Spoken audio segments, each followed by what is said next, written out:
Okay, so we're starting to record, and you can let me know if at any point you wish me to pause the recording or anything like that. But welcome, everybody. I'd like to introduce you to Dr. Stacey Shelby, and she teaches in the DJA program. And for those of you who aren't aware of that acronym, it's the Depth Psychology Jungian and Archetypal Studies program. And I believe you teach about the topic that your book is about today. And I'm going to pass it over to you to introduce your book and to take it away from here. So Great. Welcome, Stacey. Great. Thanks, Juliet. Welcome. It's actually very exciting to be here at Pacifica and with like-minded Jungians. That means a lot to me. I'll show you the book. I just got the hardcover last week. So it's Love and Soul Making, Searching the Depths of Romantic Love. And it's already flagged because I'm going to read a few things today. The official release day is this Sunday, May 1st. So it's this is kind of like the Emerging in the World event. What I thought I would talk about to start with is actually where this originated. Oddly enough, I had presented, I was a student in the DGA program. I was in the first cohort through. I think that was in 2010, perhaps, that it started. And I was invited to present at a myth conference with Jennifer Selig and a fellow cohort member, Deborah Cabell. And we presented on the gods who drive our wandering. And I presented on Eros at the myth conference, which a woman messaged me randomly on LinkedIn recently and reminded me she had seen that presentation. And I was so surprised to realize that was about 10 years ago. And I had been working on this content already way back then. So it has evolved. It's been with me a long time, and it's evolved with me for a long time.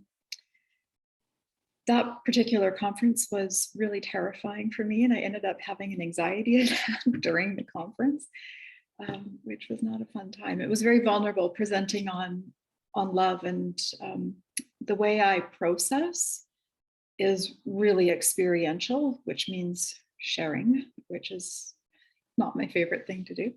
So there will be a little bit of that today that I'll share from reading the book. So then the conference, I finished my coursework. That led to doing my doctoral research on the wild woman archetype. And that got published also with Chiron Publications. And then I was invited to be adjunct faculty after that publication. And I was teaching and am teaching the Psyche and Eros, psychology and mythology of romantic love, of course. So I had the idea during COVID. Well, it wasn't so much an idea, an urge would be a better way to say that, to start writing another book, because, you know, with COVID, so many of us had all that pent up energy, and I thought, I'll just write another book. So I was working on an alchemy book, and I got to this point where I felt just stuck writing. I couldn't really get any further.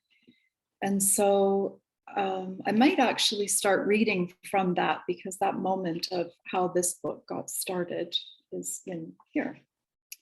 So I'm turning to page 2. And the section is called Meeting the Swan. And the Swan became the pivotal moment of writing this book, Love and Soul Making.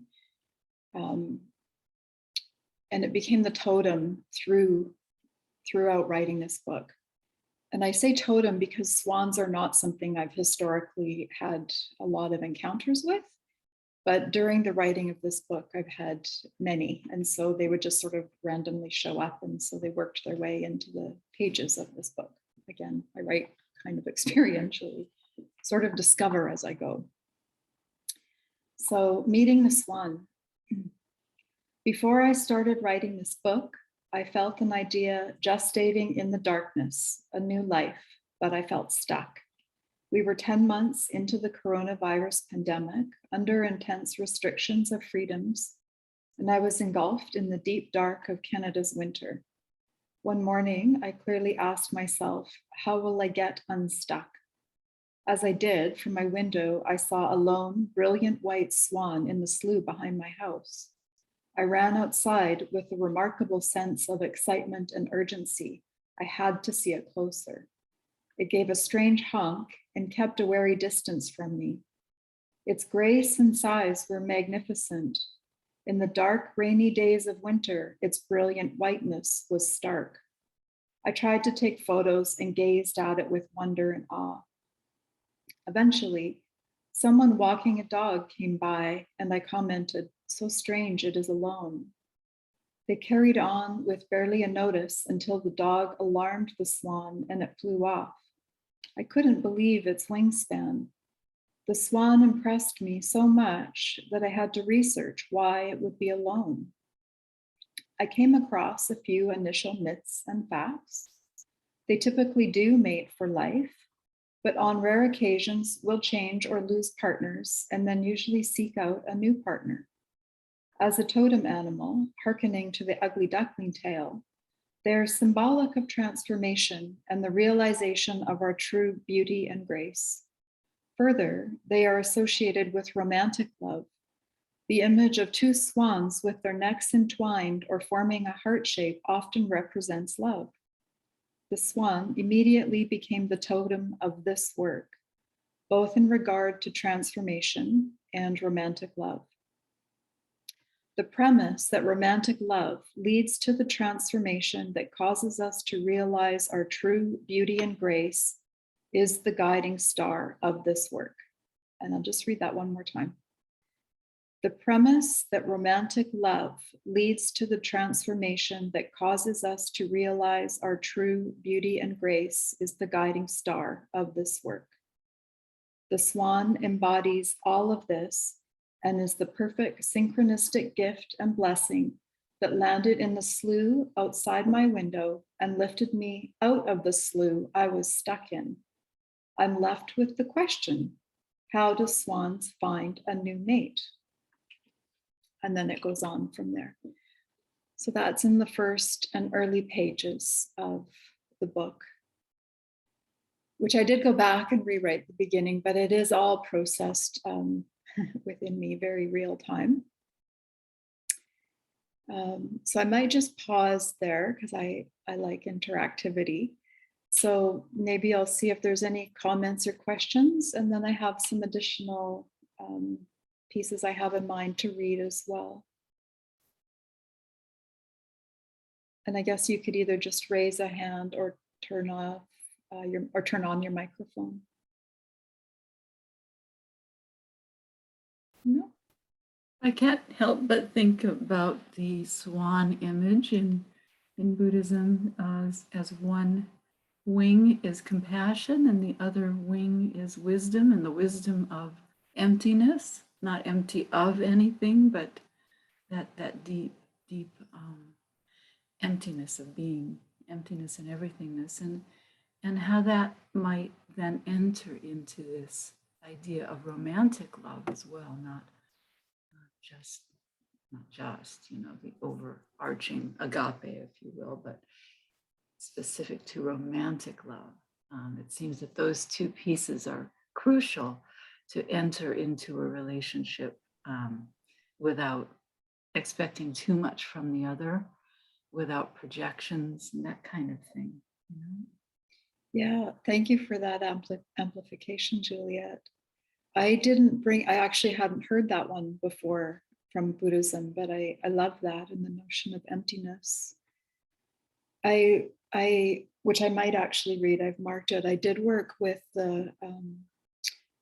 some of the Taoist notions of Wu Wei and doing without doing and Taoist uselessness, or in the Zen Buddhism, the ox herding image of regressing into unconsciousness. But it's not return to the ignorance is bliss state. And I suspect that is probably in the kind of same philosophical ideas that you're talking about with the emptiness too. Yeah, that seems Yeah. similar. Thanks, Juliet. Michaela? Yeah, I wanted to mention that it made me think of how Angus Og, the Celtic god of love, is transformed into a swan and associated with swans. So I don't know if that's in the book, but that was coming to me as you were sharing. Yeah, great. Thank you. Gosh, there's so much with Swan. It turns out I could probably write a whole other book on Swan. I didn't have that one either. It's a rich symbol, isn't it? That just continues to unfold and deepen as symbols do. Yeah, thank you for that. Julia? Hi, Stacey. It's nice to meet you. Nice to meet you. Oh my gosh, this is such a synchronicity because I'm in the DGA program. I'm just starting my second year. I started in the spring of 2021, and I'm going to have you next quarter for summer. Oh, and in my mythopoetic class, we had to choose a personal symbol that was meaningful to us, and I chose the swan. And I went through the story of the ugly duckling, and it held so much emotion for me and so much power for me, this process of transformation. And combining that with romantic love just feels so why I'm so drawn to it, because I'm a just total romantic, total believer in soulmates. Still haven't found my soulmate, and I'm about halfway through my life. So I'm just so happy to be here and meet you and hear from your book, and just have that affirmation of the swan really is one of my totems, and I'm in the right place at the right time. So thank you for sharing that. It was beautiful. great. Thanks, Julia. Thank you. I'll look forward to teaching you next quarter. The notion of soulmates, which, and I didn't even work it into this book, it so often comes up when we talk about romantic love. And I might expand that idea to be like, there is not necessarily one soulmate, but there's many people that we can have deep connections with that are catalysts for transformation through our lives. So our souls interact and they cause that deepening of character through the experiences. For some people, there might be one and they can go on a long journey together and continue in that transformational process. And then other people, there might be many through their lives and they can have different experiences and growth opportunities, we'll call them, through each relationship. The thing about romantic love, why it's so powerful, is it really does afford a lot of growth opportunity, transformation, because we bump into our projections inevitably, right? That's where, when we're, I was going to say when we're a bit younger, but I don't know that it ever stops. I don't think it does. We always run into our projections and complexes, and we're always called to be a better version of ourselves and work on really practical things like how to communicate kindly and how to hear and see the other as an entirely separate other and not a projection of ourselves. And that notion of romantic love that we have currently, which I also write about in chapter 2, I haven't flagged it. We really see it in the myth of Tristan and Isolde, which is based on the first part of the Psyche and Eros story. And it is a romantic tragedy, right? It ends poorly. The two lovers don't get to live happily ever after in Tristan and Isolde and our current Western model of romantic love. But if we track Psyche and Eros, which the book tracks, as well as talking about Tristan and Isolde, but to a lesser degree. Psyche and Eros, the tale, if you're not familiar with it, the really short Coles Notes version of it, Psyche has to go on these 4 impossible tasks because she has betrayed Eros. And in doing that, she wins the favor of Aphrodite. The end of the tale is fairly abrupt, where they are united on Mount Olympus and they marry and they give birth to a girl child, a daughter, and her name often translates as pleasure. So it does come to a happy ending through the trials, through Psyche's soul's awakening, through the trials and tribulations of love. So the book is really grounded in the myth of Psyche and Eros throughout, as well as the Swan.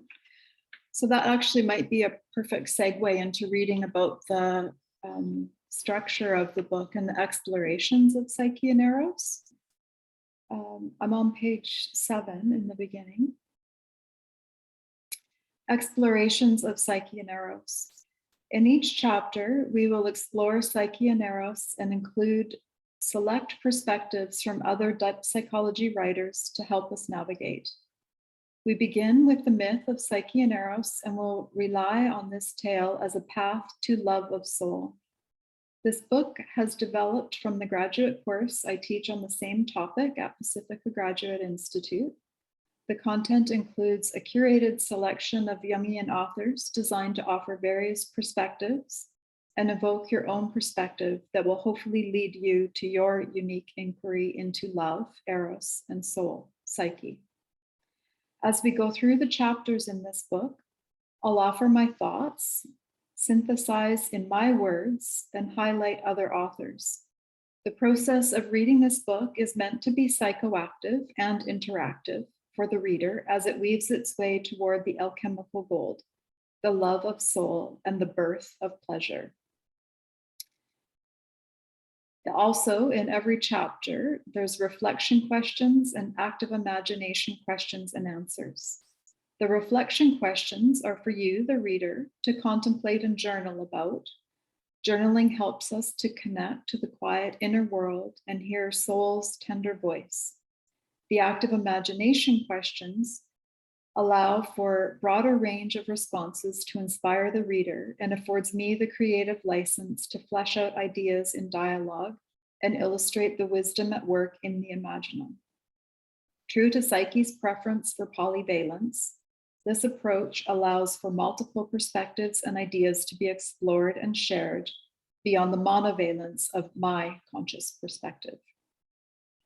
Finally, in many of the chapters, I have included additional exercises for the reader to engage with: a projection exercise, working with Psyche's 4 tasks, and a beauty exercise. These 6 exercises are designed to open up the material for the reader.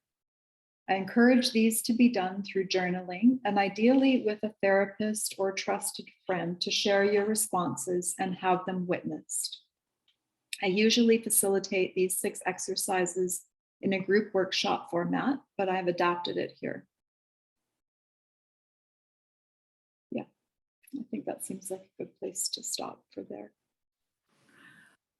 Well, I wonder if you might share with us any of those reflection or active imagination questions. Thanks, Juliet. I might share, well, we could do Psyche's first task exercise, which is sorting seeds. Yeah, let's do that. So the first of the 4 impossible tasks that Aphrodite gives to Psyche is to go and sort a heap of seeds by dawn or penalty of death. And Psyche can't do this and falls into despair and has suicidal thoughts and thinks she'll just give up.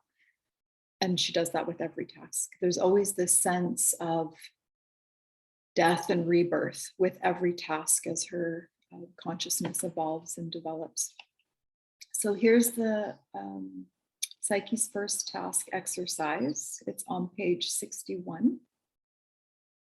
This is the first of 6 exercises that pertain specifically to Psyche's 4 tasks. I suggest you meditate and journal on these questions, then ideally share your thoughts with a trusted friend who can hear and witness you without being harmful or critical. These are in addition to the active imagination questions that I encourage you to also engage with. Let's recap the first task demanded of Psyche by Aphrodite in order for her to win back Eros after she shone the lamplight on him.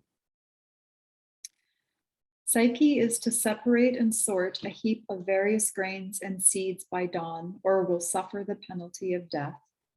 Realizing the impossibility, she weeps and decides on suicide. An army of ants comes to her rescue. They sort the seeds with great industry and accomplish the task.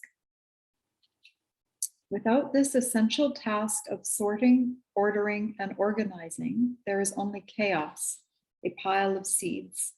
We must discern and differentiate. The ant nature is of the earth, not of the intellect. It is primal and instinctive, quiet and hardworking. It is also chthonic, belonging to the underworld.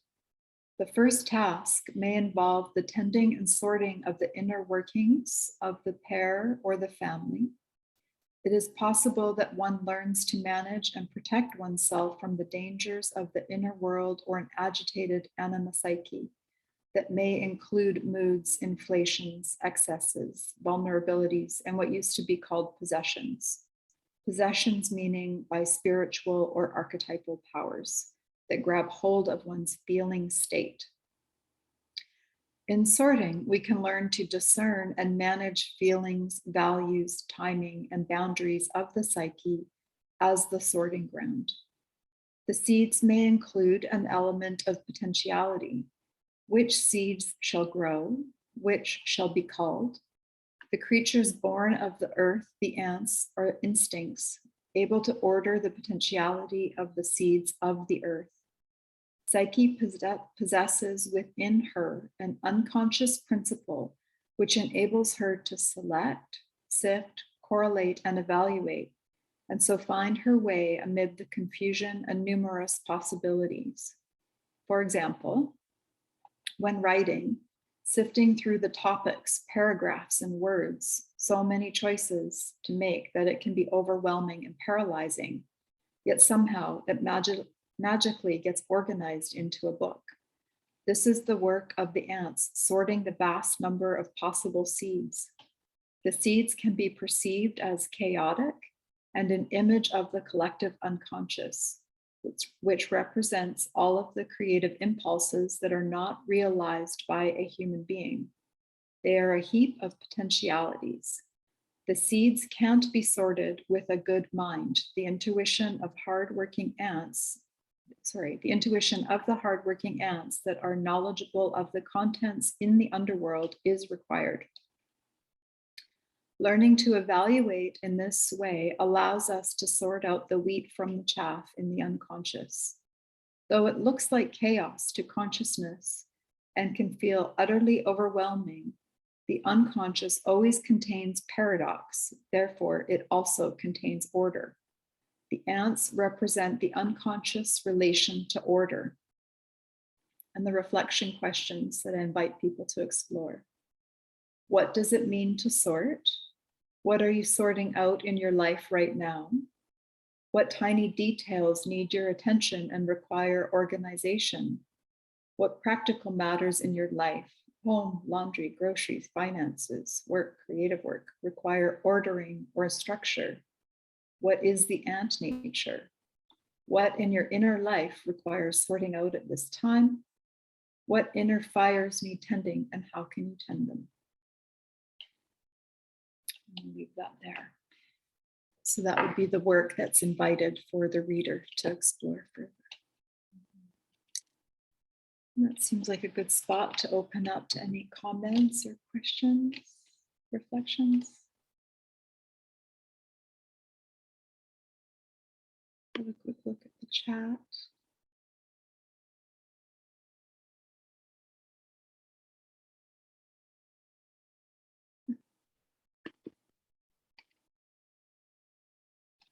Oh, Evergreen, hi, sorry.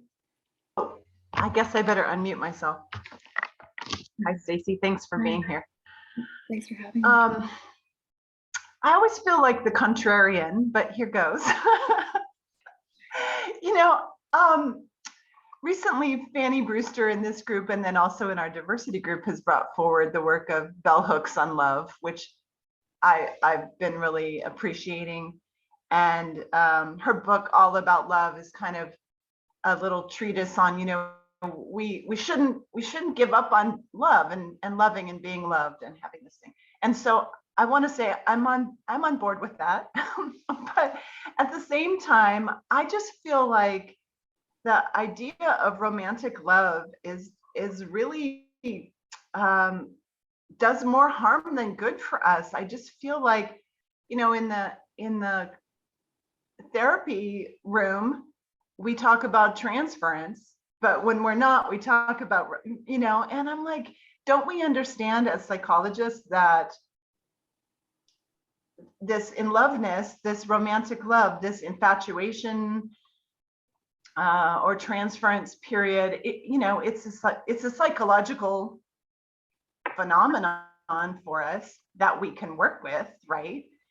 But I just feel like culturally, maybe it just keeps us, it's talking about being stuck. I feel like it keeps us stuck in this cycle of there's going to be this person who gets me out of this. There's going to be this person who gives me a reason to live. There's going to be this person who fixes everything for me. And, you don't have to be very old to realize that doesn't happen. I appreciate what you're saying earlier about, we might still have multiple relationships in our lives. And maybe some of those aren't even romantic relationships. I feel like this in loveness idea, this romantic love idea, keeps us from gaining the skills of loving. I'm with bell hooks. I'm like, I'm going to be loving. I'm going to receive love. I'm going to have love in my life, and I'm not going to give up on that. But this idea of, well, it just happens. And I know that you're going way deeper than that. So do I have a question? I just, I don't know how to adapt. Other than like looking at this as a psychological, just like you're saying with Psyche and Eros, it's a process that we are going through in our own psyches when we encounter this. I can get on board with that, but I feel like we're constantly invoking this romantic love notion that actually works against our knowing how to love. So I guess there's maybe not a question there, but maybe just discussion. I think that's excellent, Evergreen. And it's actually not contrarian at all. That's actually kind of where both the course and the book weave their way toward is starting with, and by the way, I love bell hooks, but I haven't read that book. I really like Communion quite a lot, which is, what I admire about bell hooks' work is she really took love to a level where I think she did learn and expressed loving, not just this notion of romantic love, right? She created it on her terms in a way that was individually aligned. And that's where we want to be going. So this notion of romantic love as we currently have it in our Western model of boy meets girl, boy loses girl, boy gets girl back, we all live happily ever after, but of course that never happens. That's the one we kind of all have to go through. Like that's the white picket fence dream. And once that disillusionment happens, then we're free, right? Then we can really start to understand romantic love as a symbolic, a metaphorical yearning, right? Hillman talks about show me what you yearn for and I shall tell you who you are. Drives me nuts, that quote. I think about it a lot. But that yearning for romantic love is ultimately, symbolically, a yearning for some sort of union of opposites, right? Some sort of conjunctio that we're craving within us. There is no hero that's going to come rescue us as women. There is no princess that's going to, fulfill the hero's journey. The myth of romantic love as we know it started in 11th century through the courtly love era, which we talk about in here in chapter 2. Like, it's a patriarchal construct, which is really not fun. But I am also a hopeless romantic as well. So there's in true depth psychology format, there's a real paradox of both and. There is the literal human experience, which is so enriching and enlivening, and is never going to meet that conjunctio that we're ultimately craving at a metaphorical, psychological, spiritual level, right? So both things have to be understood and happen. And I was just going to say concurrently, although I don't think necessarily concurrently, right? Sometimes concurrently. Robert Johnson talks about this stirring the oatmeal love, which that notion also made it into both books, because it's not my favorite expression of romantic love. It sounds so dull. And yet he differentiates also that there's the human love of companionship, which would be the oatmeal love. It's a long-term companion, or short-term, it's a companion love. And then there's the romantic ideal, which is psychological love, right? They're different experiences. So as we come to understand that there's a metaphorical or double vision lens that we need to look through at those particular yearnings, then we can explore what might need to be unified within us, right? What we're trying to work with, opposing principles. So before somebody else comments, I actually might just read the conclusion of the book, because it does sort of address that ultimate notion, right? So this is on page 210. I feel like I need to check the time. We're good. In conclusion, living a soulful life embraces and celebrates our humanness and intimate relationships and their messy entanglements. It's not seeking to transcend to spiritual heights or escape the confines of the body. It is a way to live in this world and celebrate each glorious moment with its monotony, pain, joy, and pleasure. It is essential to recognize that the unconscious is a co-determining factor along with consciousness, and that with conscious will alone, it is futile to attempt to force or control anything, especially something as archetypal as love. The qualities of receptivity, patience, and acceptance all make the transition from one conscious attitude to another smoother. To live a meaningful, purposeful, rich life, follow what you love and what you are drawn to. Soul always follows love, and love always follows soul. That's the final words of the book. And what happened through the writing of this book was a romance, like there was a human romance, but there was, which is also in the book, but there was a romance with the book itself, right? Coming to meet the book and the writing and the words every day and the process and the symbolic life that was happening all around me. There was its own psychological and lived soulful relationship that developed with the creative process, right? The creative energy of the book. Yeah, and I think that's what I have to say about that. Is there anything more you want to say on that, Evergreen, or anyone else?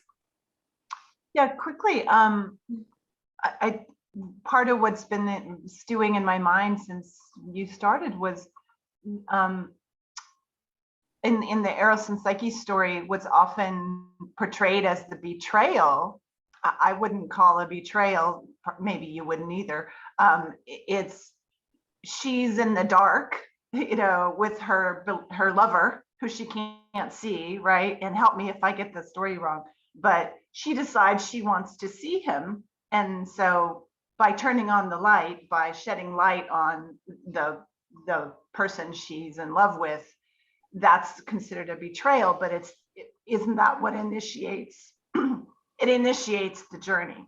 So I like that part of you've got to actually look at it, you know, and you've got to actually realize that it isn't he like monstrous or something, like he doesn't look right, or you know, so like you've got to stop believing in this perfection of the lover and start on the tasks of how to love, you know. And I love this, one of my mantras is love is not a feeling, it's an ability. So those final words that you just read, I'm like, yeah, soul leads to love. Love is an ability. It's not just a feeling of, you know, gee, you're great, you know. And so yeah, those psyche's tasks really speak to that. It's like, how do I become able to love and able to receive love? And then only once I have actually gained those skills do I get that, you know, happy, you know, heterosexual wedding and the baby at the end, you know. But like, I feel like I just want to, you know, you look at films and, you know, it's like romantic love is not our friend. Like, I want to say, it's just, the idea of it, at least, is just, if taken shallowly, which most people do, is just a way to keep engaging in a lot of unhappiness, you know. And then those of us in this meeting, you know, we know these other stories and these depth psychological ways of working with our own psyche. You know, I'm being arrogant. I feel like we've got some tools, you know, but I'm like, how do we, you know, I would love people to read your book so that they can have some tools for, this is not just some rom-com, you know, this is work that I need to do on my own life, on my own psyche. And not until I learn how to love and how to have the skills of loving, am I going to find, you know, happiness, if that's your goal, or contentment, or acceptance, or to be able to give my gifts to the world. So anyway. But here's the paradox, is one of the very best ways to learn how to love is in the illusion of romantic relationship. It's in engagement with another person in a very intimate way, right? Because of all of the transference and projections and complexes. Like, you know, it harkens back to what both Jung and Hillman talked about, where we can't individuate in a cave in isolation as much as introverts might like to. I would actually love to be able to do that, but we can't. We have to have the interactions of others to activate all of that internal material. And because romantic love is so affective, like it brings up so much affect from the archetypes, it affords that expansion of, well, both. It expands consciousness, which I might equate with ego, and it deepens soul. So it fosters soulfulness.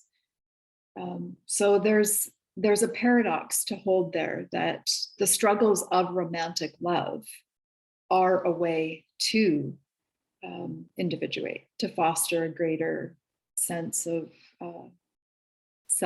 selfhood, right? Yeah, but that's not everybody's journey, of course.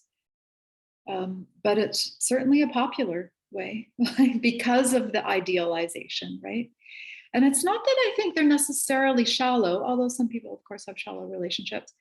It's that I think they're literal. People tend to only understand romantic love literally, but if we also take it metaphorically with double vision, then there's the opportunity to both see the actual human you're engaged with better and yourself better. So there's growth and learning to love another as they actually are, right?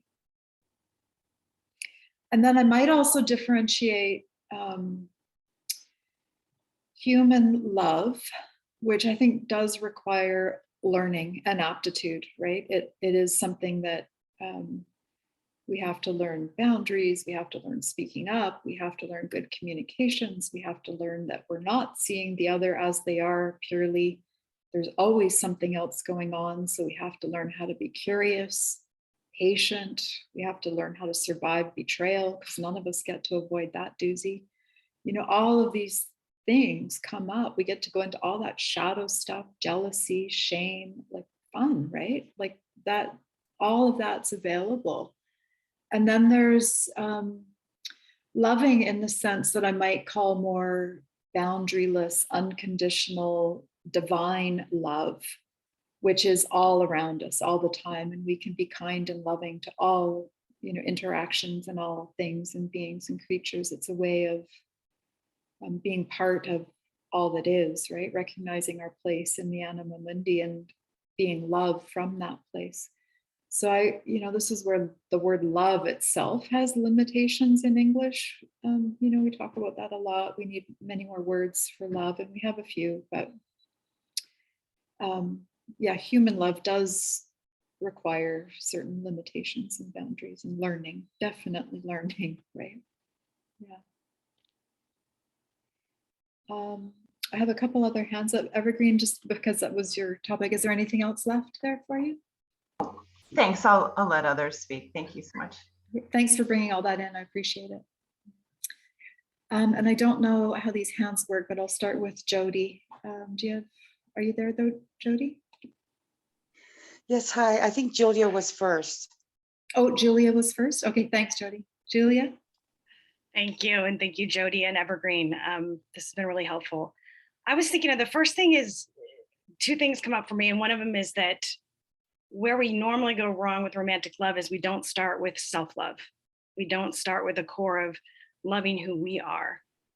That's how it's been for me. That's my journey. My journey has been needing to develop a sense of really loving myself, courting myself, you know, wooing myself and developing that sort of relationship with myself where I feel like no one else can take that away from me, even if there is a rejection, even if there is a breakup, even a betrayal. I mean, I'm still going to go through the pain of those experiences, but I won't lose myself. I won't lose the grip on my worth, you know, that I have that isn't in this other person and isn't about whether this other person, you know, returns my love or, you know, commits to me forever.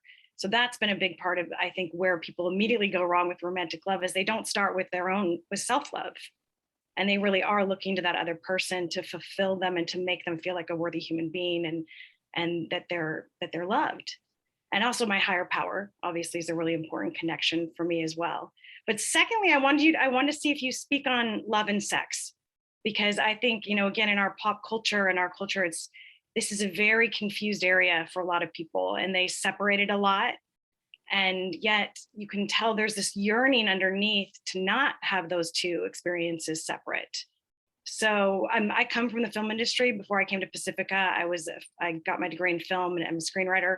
So I know again about this world of like sex and love and romance, but them all sort of missing each other and never quite being united, unless it's like a Jane Austen story, you know, like an old fashioned story, almost like sex and love together is an old fashioned idea. And I completely disagree. I mean, I think it's still, it's timeless. But I wonder if you address sex and love in your book, Stacey. Yeah, great. Thanks, Julia. So the first thing for self-love, it's not that I don't agree. I do agree. We need to, and I wouldn't say start with self-love. Maybe that's the word I don't agree with. I don't think we necessarily can easily start with self-love. I think that a lot of us, the journey is toward, I don't even like the word self-love. Sorry, I don't. I might replace it all with self-respect, right? That works. Yeah. Yeah, there's something about it that feels new agey and pure, and I don't know, it's not resonating. But I think the journey of engaging in romantic love, seen metaphorically, is a journey toward learning to have self-respect, right? Through things like communication, speaking up for ourselves, knowing what we want, what our ideals, values, priorities are, what's okay, what's not okay, the boundaries, articulating those. It's unbelievable how hard it is to speak up for our own wants and needs and boundaries, because we risk losing the person that we're engaged with, right? And that's terrifying for most people, particularly if the core wound is around abandonment. Different for people that the core wound is around engulfment. And those two people often find each other, so they get to work out those core wounds. Little irony of romantic love, but it is the place that we can do that, right? So I agree, we get to a place of, let's call it self-love or self-respect, but it's often through the trials and tribulations and the hellfires or Hades fires of the tasks, right? Of going through the journey of loving, romantic love in that context. And then sex and love. I don't cover it as much in this book. Chapter 5 is dedicated to Aphrodite. And she, of course, is the goddess of love, beauty, and sexuality. So I do talk about it in there. I mean, there's a chapter, but it's not. And there's also a maybe more in-depth chapter in tracking the wild woman archetype, much more specifically from a women's perspective, where this one is meant to be kind of non-gender identifying specific. And I think what I might say about it is that the ultimate truth is what's okay for each person in each moment is the right way to go, right? There isn't a universal principle. I think most people have that urge to have love and sex connected, but there's also something about just living our human experience and our and enjoying pleasure for pleasure's sake is aligned from an Aphroditic perspective, right? There's nothing out of alignment from that orientation. If we're looking through the lens of Aphrodite, pleasure for pleasure's sake is just fine. And because we have human bodies wired for pleasure, you know, we're free to enjoy those as long as it feels aligned in that moment with that person, that scenario, whatever it happens to be. So I think there's still a lot of work to do around healing sexuality and spirituality in our Western lens. I certainly don't have it figured out, but I do tackle it a bit in here and have been working with it for quite a while. So yeah, thanks for that. Thank you. And Jody? Yes, thank you. I joined the discussion late, so I'm sorry I missed the beginning. But as I was entering the conversation and hearing Evergreen and you talk, I was reminded of Gary Zukav's discussion about romance. I don't know if you've come across, he wrote The Seed of the Soul and The Heart of the Soul, and he wrote a lot about partnership and marriage and romance. And what he was saying is that he used the notion of that we come to an earth school to have this physical experience. And so he talked about Romance 101 as a class that some of us keep taking. In other words, we keep repeating the class because we think romance, we love that beautiful heady feeling at the beginning of a relationship, and we think that's the ideal. So when romance starts to wear off, we often jump to another romantic feeling to get that same rush again. And so what he says is if we would just wait and work through that, there's something more beautiful, more lasting beyond Romance 101. But we know some of us never get to that more advanced or that progression. So we just keep repeating romance. And so it reminded me also of the notion, as you were talking about divine love and agape. So there's eros, romantic love, and I guess it's philos, brotherly love, and agape, divine love, or the love of the all. And it's somehow, I think, fusing those or melding those in some transcendent way or transmutative way yields a higher experience and a higher understanding of each. And certainly looking at romance from that, stepping outside of the romance and the partner in front of you or that feeling in front of you and reaching for something more transcendent feels like that's why we go through that class. Yeah. Yeah, great. I love that you brought in that rush of falling in love. That's so important. So if we look at the myth of Psyche and Eros, the stage up until the point where she brings in the lantern and the hot drop of oil awakes Eros, up till the betrayal, she's in the dark, she's in the unconscious. And I think we can view the myth during the time she's in the dark as the ignorance is bliss stage.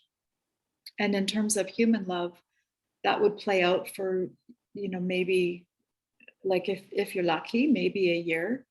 That rose-colored glasses, the heady intoxication of falling in love, all of the oxytocin and attachment hormones that get released. And I don't know that we can fall in love, like the experience of falling in love, without that kind of intoxication. It does pull us into something archetypal.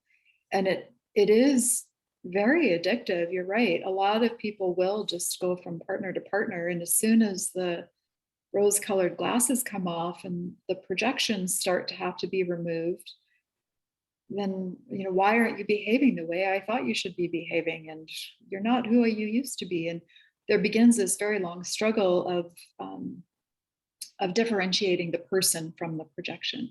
And that is the growth material. If people can stay in that very uncomfortable, unpleasant place of disentanglement, and hopefully stay in it respectfully and curiously, and I think that's more available as we're older, then there is room to grow and deepen and go downward into a more expansive experience of love. I don't particularly like the word transcendent, mostly because we have such a propensity to be, trying to get above all of the suffering and pain of the human condition. But I think if we can hold both, right, the love of God, soul, creator, all that is, whatever that more Sky Father experiences, along with the downward soulfulness roots. If we can hold both of those, then we have expansiveness. We have a more expanded experience of love that we can be in the world, right? I feel like leaving room for alchemy is important, that there's something alchemical trying to happen, that it might, maybe transcendent isn't the word, but we are being transformed in some way through these experiences. Exactly. Yeah. As well as the partnership itself. So there's an identity there of each of the two people, humans, and then there's this entity that's being created or trying to come through in some way for anyway, thank you so much. Yeah, thank you for that. Yes, alchemy. I love alchemy. Well, I have a love-hate relationship with alchemy, to be honest, but I keep getting pulled into it. That is the next book I'm working on and was working on when I started this one. So alchemy just kind of weaves its way through all of it. The symbolic language of alchemy really lends itself to understanding the metaphor of relationship. So we can be in the alchemical vase of transformation. And I would call that vase the relationship itself. So the pair come together in their togetherness, they create the vase. And that is where the transformation happens. That is the vessel. Yeah. Thanks, Jody. And Taylor, you have your hand up. And that's probably, I guess, our last question. I guess I was just hoping maybe, I don't want to direct, like if you have a specific closing passage to share, that would be lovely. But I was hoping you could maybe just expand upon, you mentioned the Wu Wei earlier, and that's just one of my personal favorite approaches to life, but I also find it to be a challenging approach to implement in such a fast doing action oriented world. And so I guess I was hoping you could maybe just, if you have a passage about that Wu Wei, or if you could expand your thoughts on, yeah, how Wu Wei falls into this like romantic love, which I think, you know, the way people are dating now through the internet and things is so active. And so there's so much concept of control around that, I guess. And it would just be interesting to hear a bit more. Yeah. Yeah, thanks for that. That seems like the perfect place to move toward wrapping up. I've been interested in Taoism really since my undergrad, and that was decades ago. And I keep returning to the Tao of Pu, and whenever I start to get really overwhelmed with all of I have a lot of creative energy, and so I have a lot of ideas and I get excited about them, and I have to discern better with the sorting of the seeds.